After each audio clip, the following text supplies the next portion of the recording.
आगे हम बताना चाहते हैं कि तलंग स्वामी का शरीर रूपांतरण को प्राप्त हो गया, इसलिए सुगंध निकली। लेकिन हाँ, तलंग स्वामी का शरीर काम वासना से वशीभूत था, ऐसा कोई विवरण कहीं और नहीं मिलता। इसी तरह बंगाल में भी एक और संत हुए, महाप्रभु जगत बंद। जब वो ध्यान करते थे ना, तो उनके शरीर से प्रत्येक कोशिका से प्रकाश निकलने लगता था, यानी उनके मन का प्रकाश तन से बाहर निकलने लगता था। तो कोशिकाओं में बदलाव आया होगा, तभी यह संभव हुआ होगा। इसी तरह पांडिचेरी में गंगाधरन उनका नाम है, उन्होंने एक पुस्तक लिखी थी, द पेरियार लाइट। दक्षिण भारत में पेरियार स्वामी शब्द है, बड़े महत्वपूर्ण है, एक पेरियार नेता भी हुए हैं। लेकिन पेरियार इस पुस्तक में एक महात्मा के बारे में वर्णन है कि ये पेरियार लाइट, ये प्रकाश जो होता है, दिव्य प्रकाश क्या होता है। जब आप समाधि में रहेंगे तो वो बातें होती थी। वो उस समय की बात है जब अंग्रेजों का शासन था। सैनिकों ने कहा, तुम लोगों ने मारने के लिए षड्यंत्र किया है, उसे मिट्टी का कमरा तुमने गिरा दिया है, अंग्रेज सिपाही ने कहा। तो देखा एक बहुत बड़ा प्रकाश का झोंका आया, चारों तरफ से बिखर कर विलीन हो गया। यानी महात्मा जी देह के रूपांतरण की कोशिश कर रहे थे। एक रूम में बंद हो गए थे वो, और ध्यान में थे, और शरीर त्याग दिया था। अब अंग्रेज सब बोलता है कि लगता है जो आज तुम लोग शिष्य लोग और तुम लोग मार दिए उनको, लेकिन एक देखा जब प्रकाश तो वो भी शांत हो गए।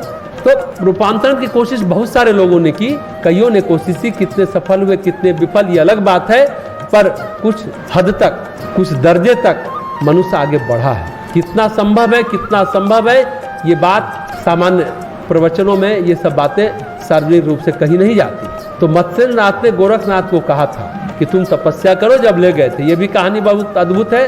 कहा कि तुम तपस्या करो नेपाल में जाकर के ऊंचाई पर, वहां जो दामोदर कुंड है वहां जाकर के तपस्या करो। उन्होंने वहां गए तो ठंड बहुत लगती थी उनको, तो उन्होंने कहा कि हम शरीर को जरा वज्र का बना लेते हैं। तो एक 12 साल की कुलीन कन्या को ढूंढा और रसेश्वर तंत्र सिद्ध किया, पारा और अबरक को घोंटकर रसायन बनाया और उसको अपने शरीर पर मल लिया। तब उन्हें ठंडी गर्मी कुछ लगती नहीं थी, वज्र का शरीर हो गया। तो रसेश्वर तंत्र के प्रवर्तक है गोरखनाथ, और अपने आप में गोरखनाथ युग प्रवर्तक भी हैं। पारा के बारे में तो कहा जाता है कि वो शंकर भगवान का वीर है और अबरक पार्वती जी का रज है। दोनों को 32 लक्षण से संपन्न कन्या जो बहुत मुश्किल से मिलती है, उसे वो घोटे, उसको सिद्ध करे तो रस सिद्ध हो जाता है। उस रस का सेवन करने से शरीर रूपांतरित हो जाता है। रसेश्वर तंत्र के गुरु, आदि गुरु तो दत्तात्रेय हैं, पर प्रवर्तक गोरखनाथ को माना जाता है। तो सेवन कर उन्होंने जब शरीर को वज्र बना लिया, उस लड़की को भी थोड़ा सा दिया, उस लड़की ने भी अपने शरीर को वज्र का बना लिया। एक दिन गोरखनाथ जी तप में लीन थे, अब ठंडा लग नहीं रहा, आराम से ध्यान में मगन है, लीन हो गए। एक साधु आया, बोले, ऐ ढोंगी क्या कर रहा है? अरे मैं तो ध्यान कर रहा हूँ। साधु ने एक तलवार निकाली और गोरखनाथ के शरीर पर मारी, झन से तलवार नीचे गिर गई। गोरखनाथ को चढ़ा गुस्सा, उन्होंने उस साधु पर तलवार चलाई, उसी तलवार को उठाया और चलाया, तलवार आर पार हो गया। तो लगा अरे ये तो बड़ा पहुंचा हुआ व्यक्ति है। जो देह का वज्र की तरह होना और देह के आर पार तलवार का होना, ये दोनों अपने आप में अचंभित करने वाली बात है।